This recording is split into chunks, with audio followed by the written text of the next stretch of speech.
آج ہی کیوں پڑا؟ بقرہ عید کے دن ہی کیوں پڑا؟ جمعے کے دن بھی پڑھ سکتے ہیں، لوگ جمع ہوتے ہیں، یا پھر اور کسی دن بھی کر سکتے ہیں۔ ہاں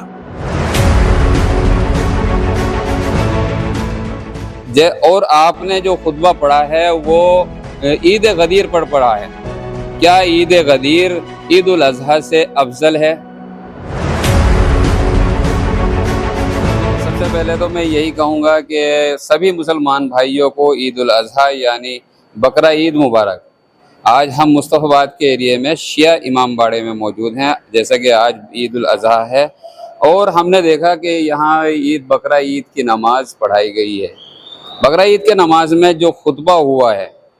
وہ ہم نے عجیب و غریب سنا ہے، اسی کے بارے میں ہم بات کریں گے جناب مولانا احسن عملی صاحب سے کہ انہوں نے ایسا خطبہ کیوں پڑھا۔ جی السلام علیکم۔ وعلیکم السلام ورحمۃ اللہ وبرکاتہ۔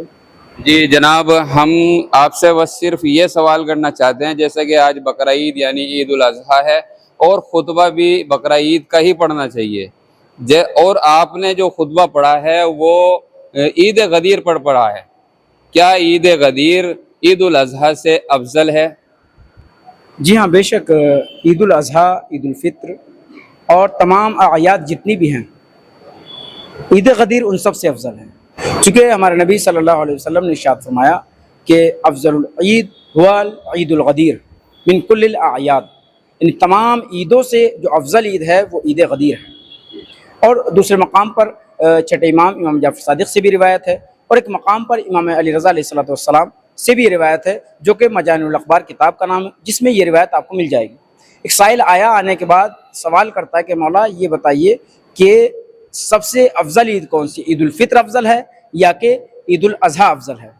تو امام نے ارشاد فرمایا کہ نہ عید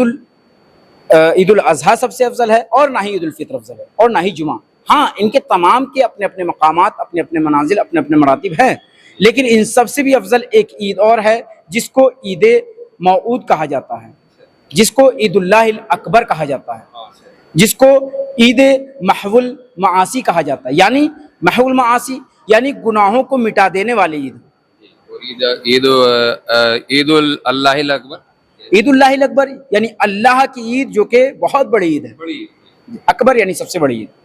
ٹھیک ہے، جیسے کہ آپ نے عید غدیر کے بارے میں بتایا کہ وہ افضل ہے، بڑی عید ہے، لیکن آپ نے آج ہی کیوں پڑھا؟ بقرہ عید کے دن ہی کیوں پڑھا؟ جمعے کے دن بھی پڑھ سکتے ہیں، لوگ جمع ہوتے ہیں، یا پھر اور کسی دن بھی کر سکتے ہیں۔ چونکہ اس کی وجہ ایک یہ تھی کہ چونکہ آج سب سے زیادہ مجمع ہمارے یہاں موجود تھا، اور آج کے علاوہ یعنی عید غدیر سے پہلے ہم آج سے زیادہ مجمع جمع نہیں کر سکتے تھے، اور یہ جیسا کہ ہم نے خطبے میں بھی کہا کہ یہ سیرت نبی ہے۔ نبی نے بھی ایسے موقع کا انتظار کیا تھا کہ جس موقع پر دنیا کے یعنی جہان کا ایک مسلمان وہاں پر موجود ہو، اور جب تاریخ نے لکھا کہ سب سے کم جو تعداد لکھی وہ 1.25 لاکھ، 1 لاکھ سے لے کر 1.25 لاکھ تک، اور بعض روایت ملتا ہے کہ اس سے بھی کہیں زیادہ جو تھے افراد وہاں موجود تھے۔ ایسے موقع پر نبی نے ولایت علی بن ابی طالب کا اعلان کیا، جس کو عید غدیر، جس کی یاد میں ہم عید غدیر مناتے ہیں۔ تو بہرحال ہم یہ چاہتے تھے کہ زیادہ سے زیادہ لوگوں تک یہ میسج پہنچے، چونکہ دشمنوں کی سازشوں کی وجہ سے عید غدیر جو ہے ہمارے اکثر مومنین تک جو اس کا مقام ہے، جو اس کی منزلت ہے، وہ لوگوں تک نہیں پہنچ پائی ہے۔ ہم یہ چاہتے تھے کہ آج چونکہ لوگ جمع ہیں، تو آج سے بہتر موقع نہیں تھا کہ ہم اس کی عظمت، اس کا مقام اور زیادہ سے زیادہ لوگوں کو عید غدیر کے دن بھی ہم جمع کر سکیں، اس لیے ہم نے اس عید کی فضیلت اور عظمت کو آج کے دن بیان کیا، تاکہ لوگ آنے والی 18 ذی الحجہ کو عید غدیر کو لوگ اسی تعداد میں پھر سے جمع ہوں، اور انشاءاللہ آئندہ آپ بھی آئیں تو اس کی فضیلت اور اس کا مقام، اس کے فضائل جو انشاءاللہ آپ کی خدمت میں پیش کیے جائیں گے۔ جو مومنین ہیں اور عید غدیر میں اگر شامل ہونا چاہیں، اس کا کوئی وقت ہے یا پھر کیا نام اس کا کوئی بلاوے کا ٹائم ہے، کیسے؟ ویسے تو یہ ہے کہ روایات میں ملتا ہے کہ امام علی رضا علیہ السلام اس عید کو جو ہے 18 سے لے کر 20 ذی الحجہ تک، 3 دن تک اس عید کو منایا کرتے تھے، اور یہ خوشی کا دن ہے، سب سے بڑی عید۔ ظاہر سی بات ہے، جیسا کہ ہم نے کہا کہ عید اللہ الاکبر، اللہ کی عید، سب سے بڑی عید، تو ظاہر سی بات ہے اس کو جتنا زیادہ منایا جائے اتنا کم ہے، لیکن ہاں اس کے جو اعمال ہیں اس کے خاص وقت ہے، جو کہ زوال سے پہلے 18 تاریخ جو چاند کی تاریخ چلتی ہے ذی الحجہ، اس کی 18 تاریخ کو زوال سے پہلے کچھ اعمال ہیں جن کو بجا لانا وہ اسی دن ضروری ہے، صبح میں یعنی 10 بجے کے آس پاس۔